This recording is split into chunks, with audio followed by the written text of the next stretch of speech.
Ngokombono wabalandeli nangokusho kwabo kubukeka sengathi izinga lemfezi emnyama selehlile, kumele ikhuphule amasokisi. Imfezi emnyama ishaye ividiyo la khona ibisho ukuthi izobe ilaphana emcimbini omkhulu igcwalisa Spring Picnic All White ezobe laphana eKings Park mhla 5 November.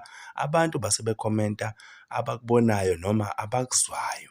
Kungene ama-comments adlule ku-5 afanayo athi umfowabo kaMkhumalo lo kuyamnyonyobela ukuba ivukane. Bafowethu sanibonani Phumlani Imfezi le umfana waKhumalo khona la ngikhona njengamanje Rockville ngoba ngibona kusedwaleni nge-5 November lapha kugcwalisa Spring Picnic All White. Ningaboni bafowethu ngawugqokanga nangu omncane ngizobe ngushayile ngalela langa. Bonke abalandeli bami abakhonza umculo wami ngicela bagqishe lapha. Bafowethu ngicela bagqishe bathi mfi zobe ngikhona ngithi shimile.